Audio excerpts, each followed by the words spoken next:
Good morning everyone, Janie here. Welcome back to my garden and welcome back to the very first day of seed sowing for my 2023 cut flower garden. So excited about it. So if you all haven't heard, I was gifted this wonderful opportunity to use my neighbor's family's land. They live about 10 minutes away from me and their land was being unused, and this wonderful family is letting me borrow their land to expand my cut flower garden for the next year. So I am beyond excited. I am beyond thankful about it.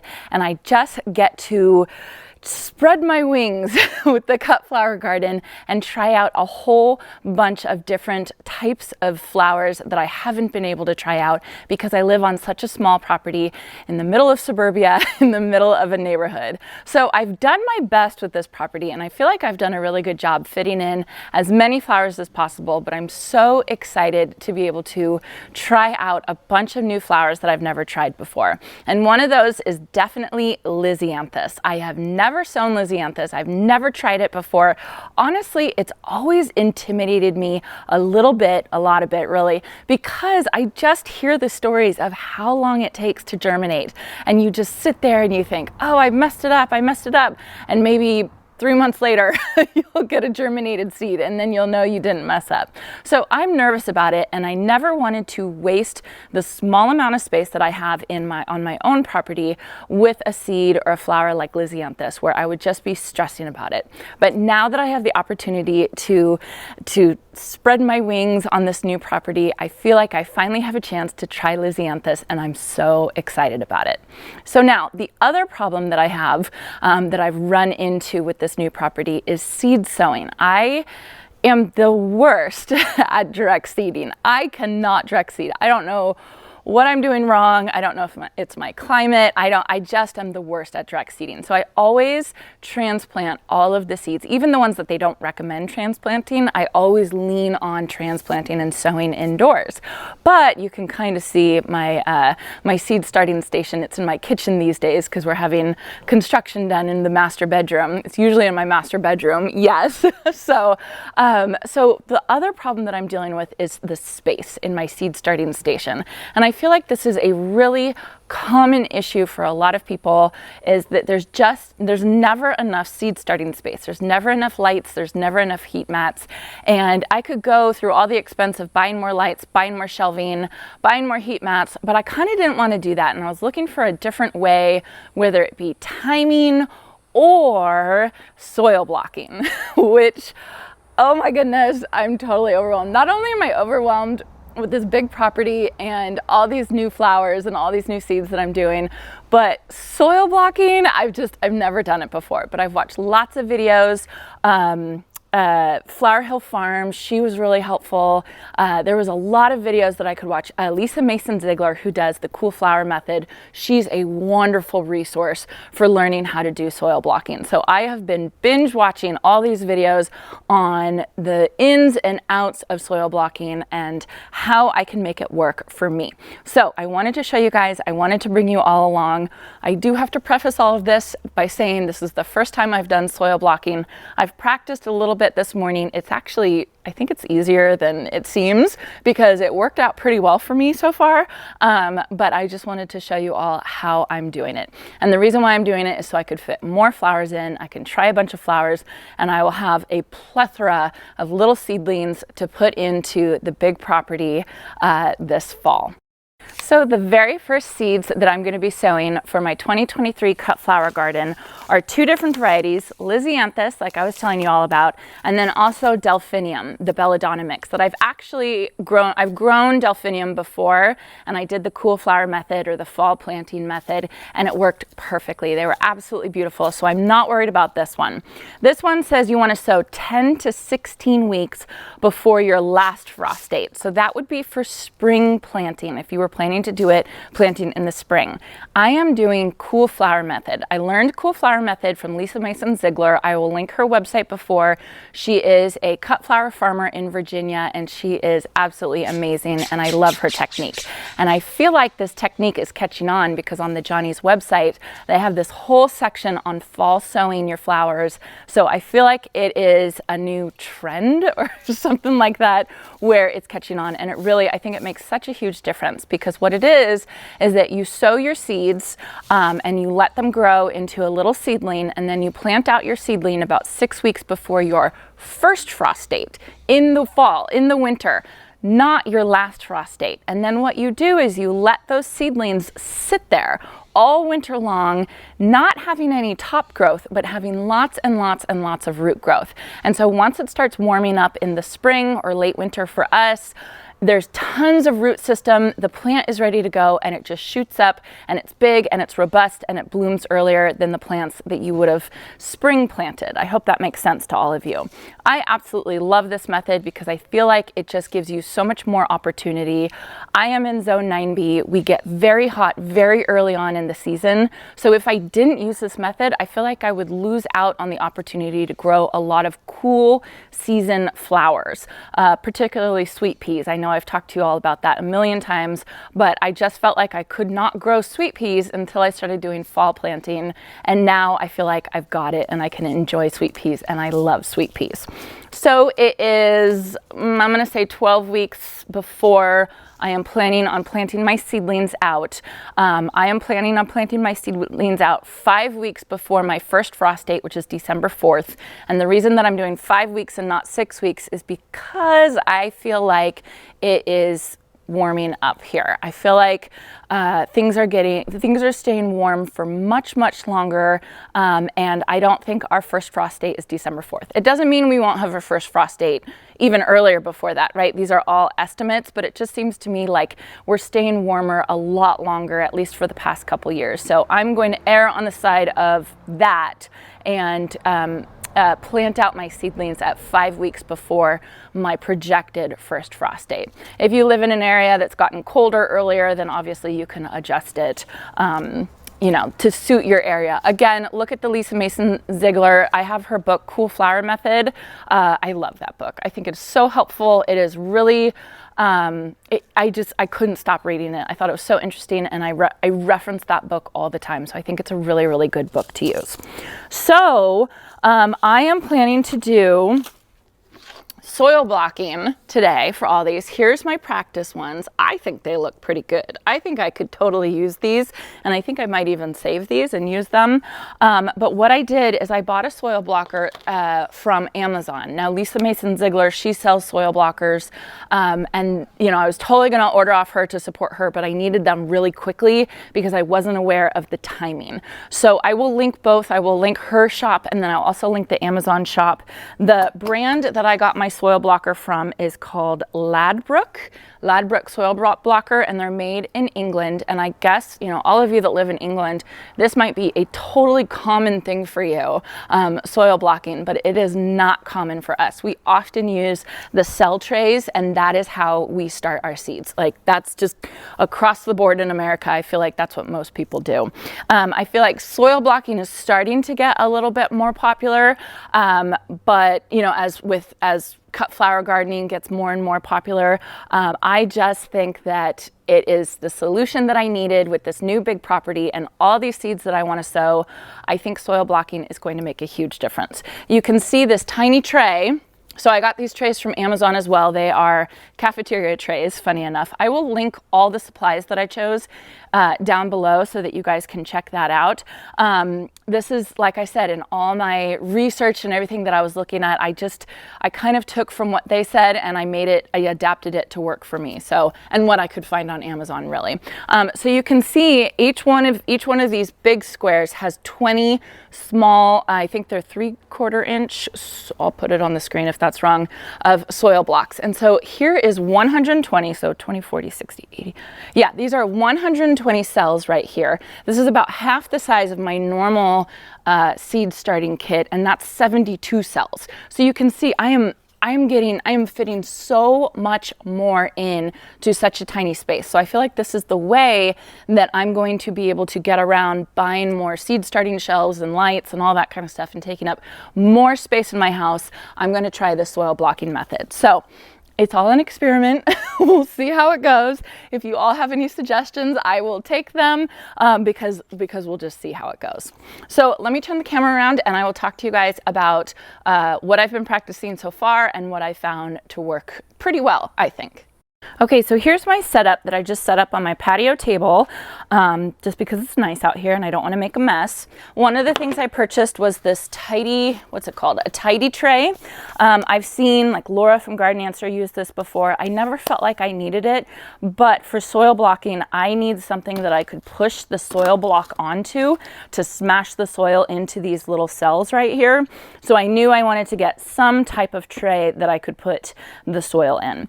Now, if you look on like Lisa Mason Ziegler's website, or if you look on Soil Blocking, or even Johnny's, they talk about different soil mixes that you need to make for soil blocking.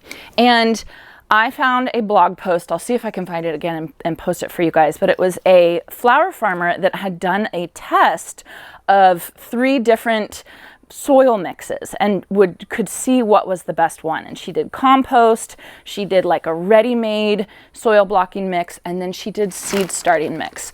And she said what the post was is that they all seemed fine. They all seemed pretty much equal. And so I have easy access to seed starting mix. That was probably the easiest I have access to, because all the other mixes are, you either have to buy them specially from a website, or you have to get all this like green sand and stuff like that. And I didn't want to bother with making my own mix. So this year I'm just gonna try this seed starting mix. This is from E.B. Stone Organics. E.B. Stone is a local company for us here in California, and I really like their products. And so I just got this from my garden center, and I'm gonna use it and I'm gonna see how it does. So it doesn't have any fertilizer, it doesn't have any nutrition in it, but I think that that's okay. I feel like I will be potting up these little cells before they're going to need any type of nutrition, so I'm not worried about it. So probably the biggest key, I would say, for soil blocking is you need to get the soil way wetter than you think. It needs to be wetter than you normally would do for cell trays.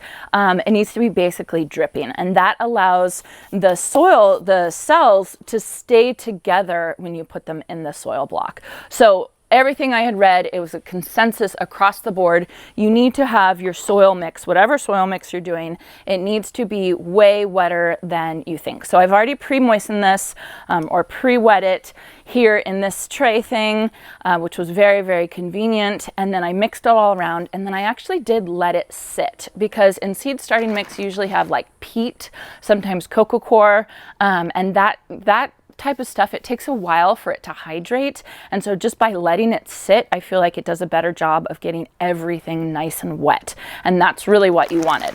So let me show you all a demonstration of what I've been working on. You can see my hands and my nails are a total mess, but that's okay. So how I've been handling it, how I've been doing it is just I have my soil here in my tidy tray, and then I really just push the soil blocker down as hard as I can. And this is the hardest part. And this is what I've heard a lot of flower farmers complain, that this hurts their hand. And I can imagine if you're doing thousands and thousands of these, I can imagine that this part would definitely hurt your hand, because there's no really good handle as you're pushing it down. So you want to get it all smashed in. And this is why I wanted this tray, so that I could rub it down like that. And then if there's anything extra, I actually got this scraper from my kitchen, which is gross, and I'm probably going to have to buy a new one. But I just came in and I scraped the bottom off so that it didn't have any bump on the top.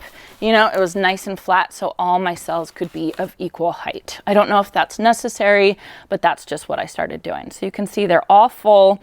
All the soil is smashed in, and that is really different than starting seeds in regular cell trays, because normally with regular cell trays, I would just take the whole thing and drop it and let that bounce, that gravity, settle the soil and take out any air pockets.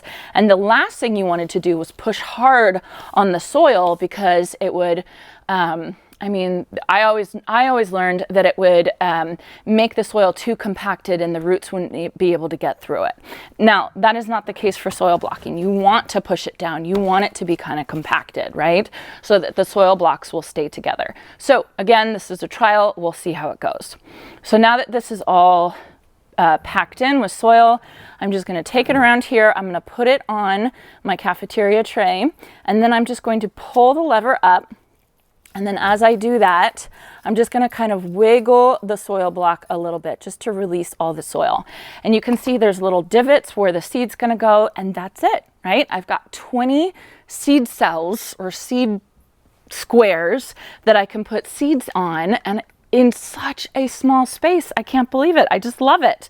So what I'm going to do right now is I'm going to fill this up about 6 feet on each tray. You don't want to overly smash these together, because the way that you're going to water this is you're going to bottom water it. You're going to pour some water in down here, and you don't want them to be too close together, because then some of the water might not come into the middle ones. So I think having them a little spaced out like this is a good idea. So if I push them all together, I could probably fit another 2, but there's a reason why I did that. I didn't want to do that. And besides, this is a ton. This is good enough, I think.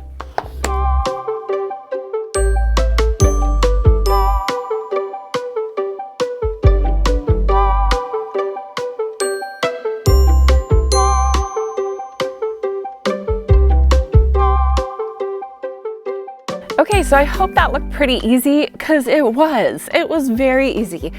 I think this was just one of those things that I was nervous about, because it seemed more difficult than it actually was. So, I mean, if this works, this is the way that I'm going to be sowing seeds from now on.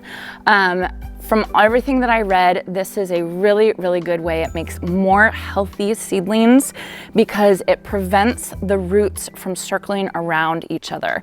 So basically, they get air pruned. So each square has an open side, and as the roots come out, the air causes them to kind of die off right at that spot, but they still keep going in that same direction. So as soon as you transplant these out into soil and there's more room, then the roots will just shoot out and they'll go into the right direction, as opposed to continually circling like they're used to. So this is supposed to be a healthier, better way for the seedlings to start off. They don't have that shock as soon as you transplant them. At least that's what I read. So we will see. So I will keep you all updated on how using the seed starting mix goes, as opposed to using a specialty mix. I feel like that's the big thing that I'm kind of tempting fate with, really, because I didn't want to do some special soil mix, right? And if I have to, I will go towards that. I just would so much rather use things that were more accessible, just because it's easier for me, and I need seed starting mix anyway for other things, and so I'd rather use the stuff that I have. So I will keep you all updated on how the seed starting mix works. If I switch to an appropriate soil blocking mix, I'll let you know. Okay, so to get started on sowing my Lisianthus, I have 3 different varieties. As I drop it, hold on. 3 different varieties. I have Arena 3 Red.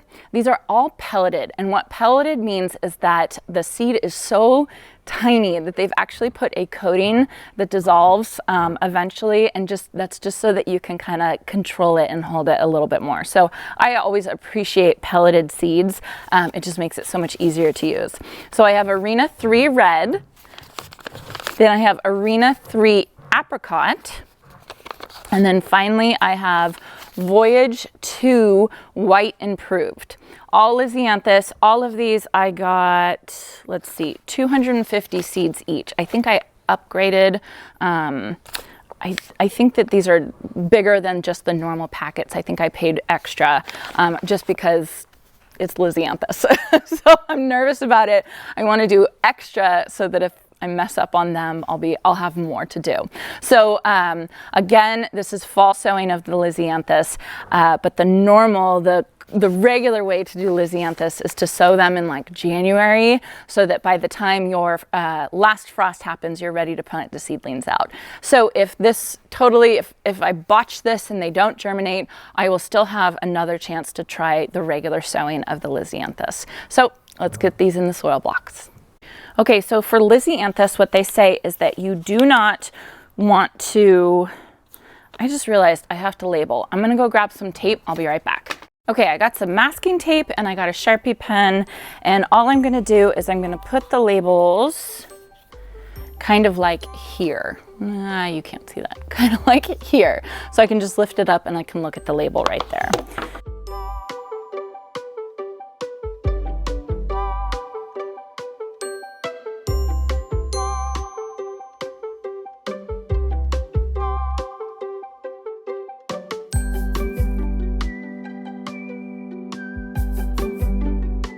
Okay, so Lisianthus needs light for germination. So you want to make sure that you're not putting them too deep into the soil. You just kind of want to put them right on top.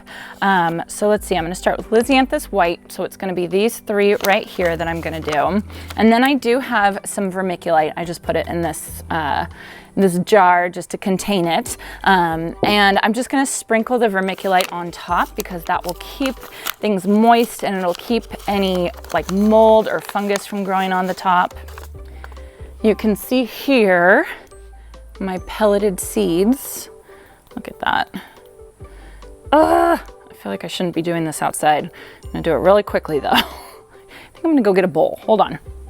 Okay, so what I'm doing is I am wetting a toothpick with water, and then I'm using the toothpick to pick up the seeds, and the seeds are just sticking to the wet toothpick really easily. And then I'm trying to put just one in each cell, but it's really hard. So we'll see. And then I will cover all of this with vermiculite. I mean, not cover it, I'll just sprinkle it with vermiculite and then spray it. And by spraying it, that will dissolve the coating, the pelleted coating on the seed, and then it'll start the germination process. So I'll keep these seeds nice and moist while they're germinating. And then according to the directions on the package, it says once they germinate, then back off on the moisture. Don't keep it too moist so that you don't cause rot or anything like that. So I will just watch it. I'll just watch it really closely. It's going to be a part of my home decor for the next couple months. So I'll just keep a close eye on it. All right. There is Lisianthus Voyage 2 White Improved F1 Pelleted. I don't know. That's the name. Okay, I think I'm going to get these and put them back in here, just so that I have extra, just in case this goes terribly wrong and I need to do this all over again. Just a little backup. I have to say, I really like the yellow pelleted seeds. It makes it so easy to see once you put it in the soil block. It makes it just a piece of cake. I wish all seeds were like that. Okay, I am all done with the Lisianthus. I've got this row, and this row. Hopefully y'all can see that. I don't even know. Yes, so this row is the red, this row is the white, and this row is the apricot. So now I just have to do my belladonna mixed delphinium, and then I will cover them all with a thin layer of vermiculite.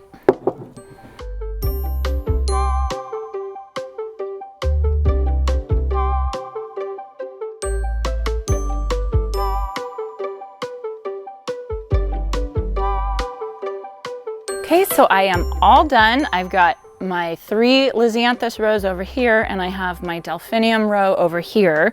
What I did with this is I just sprinkled it with some dry seed starting mix right there, just because I was having trouble getting the wet stuff to cover the seed, and with the delphinium you do want to cover the seed. So now I'm just going to go through with my spray bottle, and I'm just going to spray everything just to get those seeds moist. And then I'm just gonna go through and I'm gonna keep spraying it. And then when it gets really dry, I will bottom water it.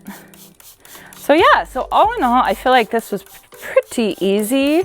Not too hard. We'll see how they do with germination. The hard thing is the Lisianthus is not gonna germinate for so long, and neither is the delphinium.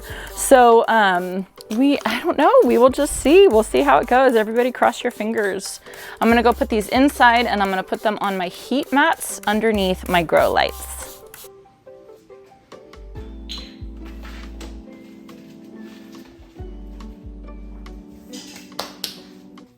And that's it. All right, so I've got round 1 of my seed starting done for 2023. It's kind of exciting. It's always exciting to be looking into the future and planning, and I feel like next year is going to be a really big year for me. So I'm excited to get it going. I'm excited to take you all along with me. I will keep you updated on how those seedlings do. I haven't decided if I'm going to cover them with like saran wrap or not, or maybe put like a humidity dome over over them. I haven't decided yet. I will think about it, but at least I got the seeds sown, and so they can start germinating, hopefully. So I hope you all enjoyed this, and I hope you all have a chance to get into your garden today.